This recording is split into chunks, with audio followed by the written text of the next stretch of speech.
కృష్ణ ఎవరు అని చూద్దాం. ఇప్పుడు నేను రామకృష్ణని మాట్లాడాల్సిందిగా కోరుకుంటున్నాము. Okay, seriously thank you so much. ముందుగా అందరికీ నమస్కారం అండి. ఇక్కడికి వచ్చేసిన మీడియా మిత్రులందరికీ చాలా థ్యాంక్స్. అండ్ నేను స్టార్టింగ్ నుంచి స్టార్ట్ చేస్తాను.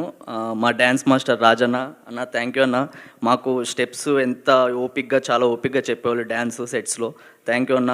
అండ్ మా డైరెక్టర్ సార్ సెకండ్ మాకు మంచి ఆపర్చునిటీ ఇచ్చారు.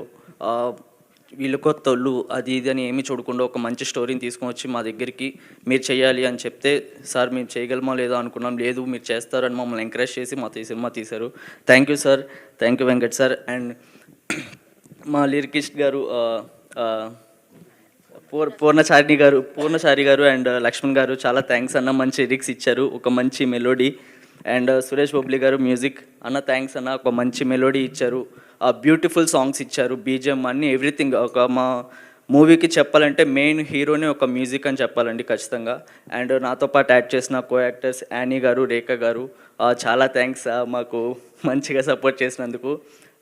అండ్ ఫస్ట్ ఆఫ్ ఆల్ అందరికీ ఒక డౌట్ ఉంటుంది, మీరు సినిమా ఇండస్ట్రీకి ఎందుకు వచ్చారు, మీకు డబ్బులు ఉన్నాయి కాబట్టి వచ్చారా? అందరికీ ఇదే ఉంటుంది ఫస్ట్ థింగ్. లేదండి, మాకు డబ్బులు ఉన్నాయి కాబట్టి రాలేదు. మేము చిన్నప్పటి నుంచి మాకు యాక్టింగ్ అంటే ప్యాషన్ ఉండేది. ఎలాగైనా నేను ఎంటర్టైన్మెంట్ చేయాలి జనాల్ని, జనాల్లో ఉండాలి, నన్ను జనాలు గుర్తుపెట్టుకోవాలి, నేను ఒకరికి రోల్ మోడల్ అవ్వాలి అనుకునే ఇదిలో వచ్చాము సార్. చాలా ట్రై చేస్తాం సినిమా ఇండస్ట్రీలోకి రావటానికి, సో అవ్వలేదు. సో ఫైనల్గా మా డాడీ చూస్తూనే ఉండేవాళ్ళు, మేము ట్రై చేస్తూ ఉండేవాళ్ళం. ఆ మూవీస్కి ఆడిషన్స్కి వెళ్ళాం, ట్రై చేసాం, అవ్వలేదు. సరే వాళ్ళు ఎవరో వచ్చి మా మీద ఇన్వెస్ట్ ఎలా చేస్తారు, మీ మీద నమ్మకం పెట్టుకుని ఎలా ఇన్వెస్ట్ చేస్తారా, సరే నేనే చేస్తా అని చెప్పేసి మా డాడీ మాకు ప్రొడ్యూస్ చేయడం జరిగింది. సరే ఒక స్టోరీ వచ్చింది, ఆ స్టోరీ బాగుంది, ఆ స్టోరీ మీద వెళ్దాం. ఇప్పుడు జనాలందరికీ ఒక మంచి వైబ్ ఉన్న స్టోరీ, ఒక ఎంటర్టైన్మెంట్ ఉన్న స్టోరీ ఇస్తే మనల్ని ఆదరిస్తారు అనే ఇదితో మా డాడీకి చెప్పడం జరిగింది. అందుకే మా డాడీ ప్రొడ్యూస్ చేశారు. సో ఏంటంటే డబ్బులు ఉన్నాయి కాబట్టి రాలేదండి ఫస్ట్ థింగ్. మా డాడీ ఒక్క సినిమాతో ఆపేయచ్చు మాకు ప్రొడ్యూస్ చేసి, మీరు మా టాలెంట్తో మేము ఎలాగైనా రాగలం ఒక సినిమా ప్రొడ్యూస్. మీలాగే చాలామంది ఉన్నారా, మీకంటే మీకు డబ్బులు పెడతాక నేను ఉన్నాను. మీలా టాలెంట్ ఉన్న వాళ్ళకి ఎంతమందికి డబ్బులు పెట్టేవాళ్ళు ఉండరు. సో వాళ్ళ కోసమైనా ఒక బ్యానర్ తయారు చేద్దామని చెప్పి టీఎస్ఆర్ మూవీ మేకర్స్ పెట్టడం జరిగింది. మీలాంటి టాలెంట్ వాళ్ళని చాలామందిని ఎంకరేజ్ చేయడానికి నేను ఉన్నాను. నేను ఈ మూవీ ప్రొడ్యూస్ చేస్తాను. మీకు ఈ మూవీతో మీ టాలెంట్ ఉంటే మీరు వెళ్ళండి, మీ టాలెంట్ ఉంటే మీరే నిరూపించుకోండి.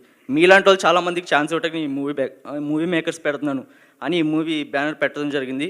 అండ్ ఫైనల్గా అందరికీ థ్యాంక్స్ చెప్పేసాను. అండ్ మా 24 క్రాఫ్ట్స్ అందరికీ చాలా థ్యాంక్స్, మా టెక్నీషియన్స్కి అండ్ మా కో డైరెక్టర్కి, అసిస్టెంట్ డైరెక్టర్స్ అందరికీ, శంకరన్న హాయ్ అందరికీ చాలా థ్యాంక్స్ అండి. అండ్ ఫస్ట్ థింగ్, జనాలు అందరూ ఈ సినిమా ఎందుకు చూడాలి, ఇందులో ఖచ్చితంగా ఎంటర్టైన్మెంట్ ఉంది, ఫన్ ఉంది, ఎమోషన్ ఉంటుంది. జనాలందరూ ఇప్పుడు చిన్నదా పెద్దదా అని చూడకుండా సార్ చెప్పినట్టు బాగుందా బాగాలేదా అంతే, సినిమా కంటెంట్ బాగుందా లేదా అనే చూస్తున్నారు. సో ఖచ్చితంగా మాకు మంచి కంటెంట్తో వచ్చామనుకుంటున్నాం. మీరు ఖచ్చితంగా మా సినిమా ఆదరిస్తాను కోరుకుంటూ, నేను సినిమా అనే ఏదో ఎలాగలా ఏదో చేసేసి అని రాలేదండి. ఖచ్చితంగా అయితే నిలబెట్టుకోవాలి, పేరు నిలబెట్టుకోవాలి. ఖచ్చితంగా సినిమా అనే బుక్లో ఒక పేజ్ అవ్వాలి తప్ప చదివి వెళ్ళిపోకూడదని వచ్చాను. ఖచ్చితంగా ఒక పేజ్ లాగే ఉంటాను, పేజ్లా ఉండి మీ అందరు ఖచ్చితంగా మాటిస్తాను. ఖచ్చితంగా నా పేరు నిలబెట్టుకుంటాను, మీ పేరు కూడా నిలబెడతాను. Thank you so much. So yeah, Harikrishna will speak now. అందరికీ నమస్తే అండి. ఫస్ట్ ఆఫ్ ఆల్ నాకు కొంచెం